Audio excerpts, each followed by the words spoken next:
5ஆம் எண் இருக்குது, 14ஆம் எண், 23ஆம் தேதி. இந்த 3 எண்ணுக்கும் ஒரு தனி சக்தி இருக்குது. நல்ல விஷயத்தை யார் சொன்னா இருக்குது, நான் சொல்கிறேன், எல்லோரும் செய்கிறாங்க, செய்யட்டும். மற்றவங்க ஏதாவது ஒரு பிரச்சனையை அவங்ககிட்ட பேசுகிறாங்க, சொல்கிறாங்க அப்படின்னா இவங்க ரிசீவ் பண்ணாவே சொன்னவங்களுக்கு பிரச்சனை சால்வ் ஆயிரும். நீங்கள் லிசன் பண்ணிங்கனாலோ கேட்டிங்கனாலோ முடிஞ்சது கதை. ஒரு இடத்துல ஒர்க் பண்ணுறீங்க, ஆஃபீஸ் மேட்டர் மட்டும் பேசுங்க, அன்னெசரி டாக்கிங் வச்சுக்க.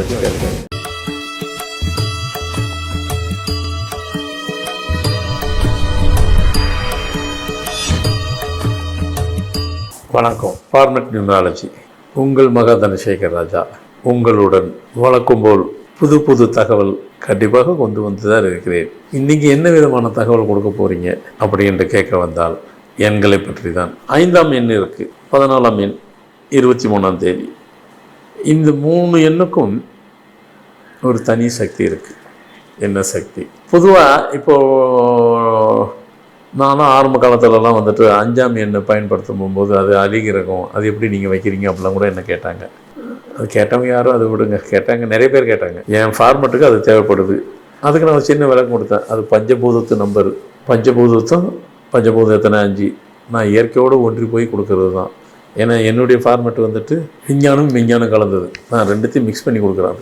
ஆனால் அன்னைக்கு நான் அதை சொன்னது, இன்றைக்கி யாரெல்லாம் கேட்டாங்களோ அதுக்கு ரிலேட்டடாக அவ்வளோ பேர் இன்றைக்கி 5 தான் யூஸ் பண்ணுறாங்க. ஏன்னா அஸ்ட்ராலஜி 5 யூஸ் பண்ண மாட்டாங்க. அஸ்ட்ராலஜி படித்தவங்களும் 6 தான் யூஸ் பண்ணுவாங்க. ஏன்னா 6னா சுக்கிரன், 24, 33, 42, 51 இதுதான். இதை தவிர யாருக்கு போனாலும் இதை தான் சுற்றி கொடுப்பாங்க. நான் அந்த 5 பல வருஷமாக கொடுக்குறதுனால அவங்களும் என்ன பண்ணிட்டாங்க, இதுக்குள்ளே ஏதோ சக்தி இருக்குது, இதுதான் இனிமேல் சொல்லிட்டு இப்போ அவங்களும் 5 கொடுக்குறாங்க. சரி, பரவாயில்ல, கொடுத்துட்டு போட்டோம். நல்ல விஷயத்தை யார் சொன்னா இருக்குது, நான் சொல்கிறேன், எல்லோரும் செய்கிறாங்க, செய்யட்டும். இன்றைக்கி அஸ்ட்ராலஜி பார்க்குறவங்க எல்லோரும் 5 கொடுக்க ஆரம்பிச்சிட்டாங்க. ஆனால் இந்த 5 நான் அவன் சொன்ன நீங்களாம் உலகம் ஃபுல்லாக 50 நாடு போயிருக்கிறேன். இன்றைக்கி உலகம் ஃபுல்லாக எல்லாம் 5 பயன்படுத்துகிறாங்க. பாட்டோம், ஒன்றும் தவறு இல்லை. ஆனால் 5ஆம் தேதி பிறந்தவங்க லைஃப் மட்டும் சஃபராக இருக்கேன். அதுக்கு காரணம் தெரியலையே. அது குறிப்பாக 14ஆம் தேதி, பொதுவாக 5, 14, 23 ஒவ்வொரு நம்பர் வந்து ஆண் பெண்ணுன்னு இருப்பாங்க. 5 வந்துட்டு ஜென்ஸு தான், 14 லேடிஸு, 23 50-50. இது 1லேருந்து 9 வரைக்கும் நான் ஒரு ரிசர்ச் பண்ணி அனலைஸ் பண்ணி வச்சுருக்கிறேன். அதில் ஒன்றும் டவுட் இல்லை. 14ஆம் தேதி பெண்கள் தான், லேடிஸு தான். பொதுவாக 5 சரி, 14 சரி, 23 இதில் யார் லைஃப் எடுத்தாலும் அது எஸ்பெஷலி லேடிஸ் லைஃப்பில் இதில் பாருங்கள், லேடிஸ் மட்டும் லைஃப் வந்து மேரிட்டல் லைஃப் பாதிச்சிருக்கு வேர்ல்டு ஃபுல்லாக. என்னங்க 5ஆம் நம்பர் கொடுக்குறோம், 5ஆம் நம்பர் எடுத்து கொடுக்குறோம், 5ஆம் தேதி போகிறதுங்களுக்கு எப்படி சஃபர் ஆகுது? இது தெரியல இல்லை. இதுதான் சீக்ரெட். இந்த எண்களை பற்றி நான் தான் சொல்ல முடியும். ஏங்க மற்றவங்க எல்லாம் 5ஆம் நம்பர் எடுத்துக்கிறாங்க, 5ஆம் தேதி பிறந்தவங்க மட்டும் அவங்க சஃபராக இருக்காங்களே, என்ன எந்த விதத்தில் நியாயம் இல்லை அப்படின்னு நினச்சிட்டு இருப்போம்.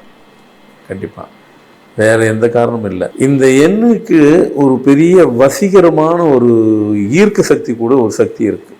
என்ன சக்தி? மற்றவங்க ஏதாவது ஒரு பிரச்சனையை அவங்ககிட்ட பேசுகிறாங்க, சொல்கிறாங்க அப்படின்னா இவங்க ரிசீவ் பண்ணாவே சொன்னவங்களுக்கு பிரச்சனை சால்வ் ஆயிரும். இவங்க ரிசீவ் பண்ணாங்க இல்லைங்களா, அந்த என்ன ப்ராப்ளம் தான் அந்த ப்ராப்ளத்தை இவங்க ஃபேஸ் பண்ணுவாங்க. அப்படின்னா இந்த 14ஆம் தேதி லேடி சொல்லியிருப்பேன், 14ஆம் தேதியில் 90% உள்ள லேடிஸுங்களுக்கு மேரிட்டல் லைஃப்பில் பாதிப்பு தான். ஆமாங்க, 5%, 10% இல்லை. அப்போது 5ஆம் தேதி 23ஆம் தேதி உள்ளவங்களுக்கு இல்லையா? அதுவும் இருக்குது. அது பர்சன்டேஜ் கம்மி. இவங்க தான் அதிகம். இவங்க கலீக்ஸு, இவங்க ஃப்ரெண்ட்ஸு, இது மாதிரி யாருன்னா அவங்க ஃபேமிலியில் ஏதாவது ப்ராப்ளம் இருக்குது, இவங்ககிட்ட எதை சொன்னாலும் அவங்க ஃப்ரீ ஆகிடுவாங்க. அவங்களுக்கு லைஃப் சார்ட் ரைட் ஆகிடும், சால்வ் ஆகிடும்.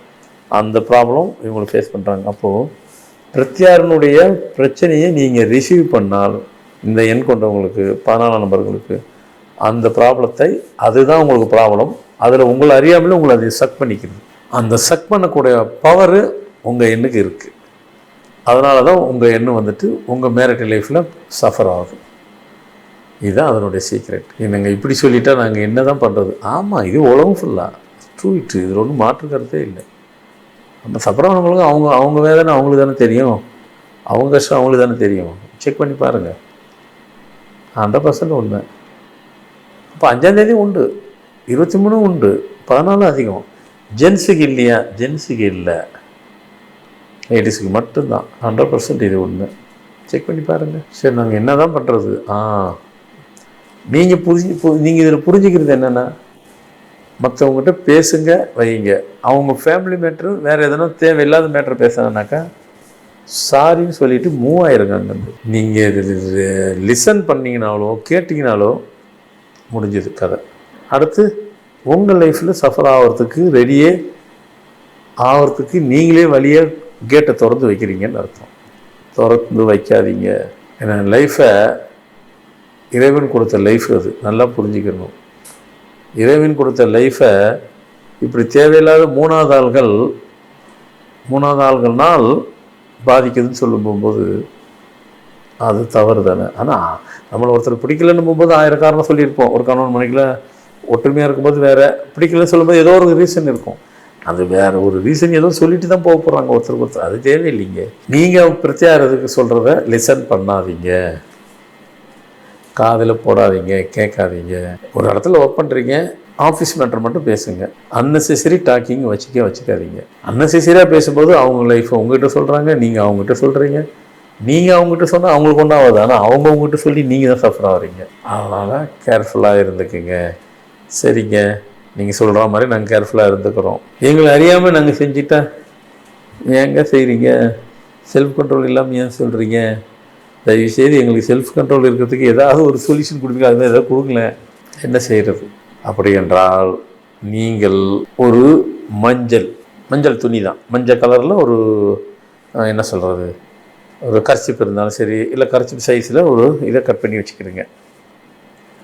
அந்த மஞ்சள் துணிக்குள்ளே எப்போவுமே பர்மனண்ட்டாக பச்சை கற்பூரம், ஏலக்காய், அது என்ன இருக்கும், அதிகப்படி மாதத்தில் ஒரு 2 தடவை மாற்றுற மாதிரி இருக்கும். அதுக்குள்ளே வச்சுட்டு முடிச்சு போட்டுருங்க. பச்சை கற்பூரம், ஏலக்காய் அதுக்குள்ளே வச்சுட்டு நல்லா அவங்க 4ஆக மடித்து முடிச்சு போட்டுருங்க. உங்கள் ஹேண்ட்பேக்லேயே வச்சுருங்க, உங்கள் கையிலே இருக்கணும்.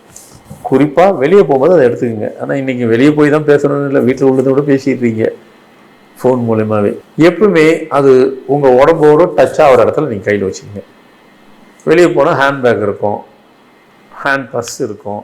வீட்டுக்குள்ளேருந்து என்ன பண்ணுறது, ஏதோ ஒன்று பண்ணிக்கிங்க. உங்கள் பாடிக்குள்ளே கையில் இருக்கணும். இல்லைன்னா ஹேண்ட் பேக் மாதிரி சின்னதாக இருந்ததுன்னா கூட, பர்ஸ் மாதிரி இருந்தால் கூட கையில் வச்சுக்கோங்க. உங்களுக்கு அவங்க பேசுனா கூட உங்களை இது செட் பண்ணிக்கும், இது கண்ட்ரோல் பண்ணிடும், உங்களை அஃபெக்ட் பண்ணாது. ஏலக்காய், பச்சை கற்பூரம், மஞ்சள் துணியில் போட்டு முடிச்சு போட்டு அதை ஸ்ட்ராங்காக வச்சுக்கிறோங்க. மாதத்தில் 2 முறை நீங்கள் மாற்றணும். அது 15 நாள் வரைக்கும் அது வேலை செய்யும். அதுக்கப்புறம் அதனோட இது போயிடும், திருப்பி மாற்றிக்கிங்க, அவுத்துருங்க, வேறு கட்டுங்க, வச்சு போயிட்டே இருங்க. நல்லா அந்த கடா துணியில் போடுங்க. கடா துணியில் மஞ்சள் கலர். சப்போஸ் மஞ்சள் துணி கிடைக்கலன்னா என்ன பண்ணுறது கூட கேட்பீங்க. அதுக்கு சொல்யூஷன் கொடுத்துட்றேன். ஒரு வெள்ளை துணி, அந்த வெள்ளை துணியை நல்லா மஞ்சள் இருக்கு இல்லைங்களா, மஞ்சள் பவுட்ரு அது ஃபுல்லாக தண்ணியில் முக்கி, அதையும் முக்கிட்டு நல்லா அதை மஞ்சள் ஆக்கிடுங்க. அந்த துணி மஞ்சள் ஆகிட்டா இப்போ அந்த துணி மஞ்சள் ஆயிடுச்சு. நல்லா காய வச்சுருங்க, எடுத்துக்கிறங்க. இப்போ அந்த மஞ்சள் துணியில் தான் பச்சை கற்பூரம்னா சும்மா ஒரு என்ன சொல்கிறது, ஒரு 10 பீஸ் உள்ள வச்சுக்கிறேங்க. ஏலக்காய் ஒரு 10 கிராம் வச்சு நல்லா முடிச்சு போட்டு வச்சுருங்க. இல்லைனாக்கா அது ஒரு பை மாதிரி கூட செஞ்சுருங்க. போட்டுட்டு மூடிட்டு அது ஒரு எப்போ பர்மனெண்ட்டாக இருக்குது தானே, உங்கள்கிட்ட இருக்கணும் தானே, எப்போவுமே பர்மனெண்ட்டாக கையில் வச்சுக்கோங்க. 2 வீக்ஸ்க்கு ஒரு 2 வாரத்துக்கு ஒருக்க அதை கீழே போட்டுருங்க, திருப்பி புதுசாக போட்டுக்கிட்டே அதை அப்படியே மெயின்டைன் பண்ணிக்கிட்டே வாங்க, அப் டு லைஃப் வரைக்கும். லைஃப் ஃபுல்லாக செய்யணும், வேறு வழி இல்லை. ஏன்னா உங்களுக்கு அட்வான்டேஜ் டிஸ்அட்வான்டேஜ் என்னங்கிறதெல்லாம் சொல்லித்தரேன். டிஸ்அட்வான்டேஜ் இதுதான். இது எடுத்துட்டீங்கன்னாக்கா ஃபஸ்ட் கிளாஸ் ஆயிரும், உங்களுக்கு அஃபெக்ட் பண்ணாது. இதனால் நிறைய தகவலை உங்களுக்கு நீங்கள் விரும்பினபடியும் அவ்வளவும் கொடுத்து கொண்டிருக்கிறேன். எல்லாத்துக்கும் பயன்பெறும்படி உள்ளன. இதில் நிறைய சந்தேகங்கள் எதனா இருந்தாலும் தொடர்பு கொண்டு கேளுங்கள். நிகழ்ச்சி பார்த்து முடித்தவுடன் லைக் பண்ணுங்கள், ஷேர் பண்ணுங்கள், சப்ஸ்கிரைப் பண்ணுங்கள். நன்றி, வணக்கம்.